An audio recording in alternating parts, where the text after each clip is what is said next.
Every detective has a moment that haunts them, a case that could have been solved, if only they had looked closer, listened harder, or questioned one more person. In every police department, there are files that gather dust. Not because there were no clues, but because someone, somewhere, made a mistake. A mistake small enough to be forgotten, and big enough to let a killer walk free. Today, we're opening 5 of those files. 5 real investigative errors that turn solvable crimes into cold cases. These aren't just stories of failure. They're lessons written in silence, in grief, and in the thin line between truth and tragedy. It begins with confidence, the enemy of clarity.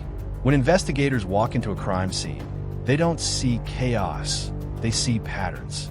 They build theories quickly, instinctively. But when a theory forms too fast, it starts to shape the evidence, instead of the evidence shaping the theory. In one case file from 2003, detectives in a quiet Midwest town found a young woman strangled in her apartment. No signs of forced entry. No theft. No struggle. Within hours, suspicion fell on her boyfriend, the last person to see her alive. He was calm, too calm, they said. He smiled nervously in interviews. His story had gaps. And just like that, the narrative solidified. Every interview after that was filtered through a single assumption. He did it. The boyfriend was questioned for days, his apartment searched, his car impounded. But the key piece of evidence, a partial fingerprint on the windowsill, was ignored because it didn't match him. It didn't fit the story they believed. Years later, that same print was matched to a known burglar who had been active in the area at the time. He had broken into multiple homes. One of them, hers. The murder had been random. The boyfriend had been innocent all along. The mistake? They fell in love with a theory instead of the truth. Sometimes, the truth speaks softly and no one listens. Witness statements are messy. People misremember, exaggerate, or confuse what they've seen. So detectives rank them, deciding which voices to trust and which to discard. But in 1998, during an investigation in rural Oregon, a discarded voice held the answer. A 10-year-old boy told police he saw a red truck near the trail where a woman went missing. He even drew it, a red pickup with a broken taillight and a faded bumper sticker. The officer wrote it down, but the detail was never followed up. The case notes said, "Child witness, unreliable." For 15 years, the file sat unsolved, until a retired detective reopened it. He found that same red truck in archived registration data belonging to a man who had since been convicted of another abduction. The boy had been right. The tragedy wasn't just in the loss of life. It was in the silence that followed a child's truth. In every investigation, voices compete for attention. But sometimes, the smallest one is the only one that matters. If guilt can hide anywhere, it hides best in paperwork. Every police department relies on procedure, chain of custody, evidence logs, and submission forms. But bureaucracy is fragile, and when a single form goes missing, so can justice. One of the most haunting examples came from a 1991 murder case in New Jersey. A college student was found in her dorm room. No signs of forced entry, a struggle, or robbery. Detectives collected a cigarette, but from the floor beside the bed.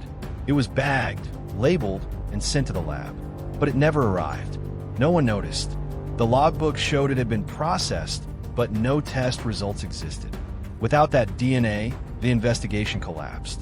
It wasn't until 2017, during an audit of old evidence rooms, that the cigarette was rediscovered, misfiled under another case number. When tested, it matched a man already serving time for a similar attack in another state. The suspect had lived free for over 2 decades because of one missing form. In criminal justice, human error doesn't just delay truth, it buries it. Every serial case begins as a single tragedy, a lone file in a drawer, a single name on a report. It's only later, when you zoom out, that you see the pattern, the same geography, the same method, the same hour of the night. But sometimes investigators don't get to zoom out. In the early 2000s, across 3 counties in Texas, 3 women disappeared under nearly identical circumstances. Each left work late. Each was last seen near a gas station. Each case was handled by a different department. Because the jurisdictions didn't communicate, the cases were treated as isolated. Different detectives, different databases, different priorities. It wasn't until 2012, a full decade later, that a state-level task force connected the dots. One man had worked at all 3 gas stations. He used fake names, moving every few months. When arrested, he confessed to all 3 murders. His words were chilling. "I just moved where they weren't looking." The failure wasn't lack of evidence. It was lack of connection. Information silos can kill. Every wall between jurisdictions is a wall the truth can hide behind. This is the hardest one, the mistake that no one wants to talk about. Because it's not about evidence, it's about bias. In 2010, in a small southern town, a woman named Laura King vanished after leaving a grocery store. Her husband was ruled out early. Her phone was found near the parking lot, power drained, no fingerprints. Detectives canvassed the area, questioning witnesses, including a man named Derek Miles, a janitor at the store. He was quiet, polite, and offered his full cooperation. He even helped hang missing person flyers. He was never considered a suspect. Why? Because he didn't fit the profile. He had no record. He was reliable, church-going, and respected. The case went cold. 6 years later, when another woman vanished in a nearby county under eerily similar circumstances, investigators found a fingerprint on her phone. It matched Derek Miles. When confronted, he confessed to both crimes. He had blended in perfectly, hidden behind normalcy. Bias blinds investigation. Sometimes detectives are searching so hard for a monster. They forget monsters often look like everyone else. Every one of these mistakes has a cost, a ripple that spreads far beyond the crime scene. Families spend years living between hope and despair. Detectives retire with ghosts in their files. Communities lose faith in the system meant to protect them. But what's most devastating isn't that mistakes happen. It's how easily they could have been prevented. If the fingerprint had been tested sooner, if the witness had been heard, if the departments had shared data, those files might not still be cold. And that's the lesson hidden in every unsolved case. The truth doesn't vanish. It just waits for someone patient enough, humble enough to find it. When detectives reopen old cases, they're not chasing fame or redemption. They're trying to make peace with time, to fix what others missed. Cold cases aren't about ghosts or curses.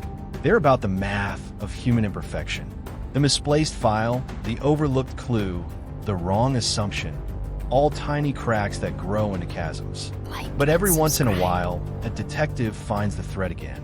They pull, slowly, carefully, and the whole web starts to unravel.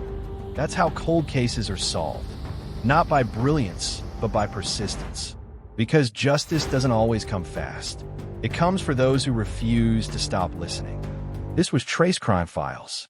Subscribe for more stories where truth is stranger than fiction, and justice is never as simple as it seems.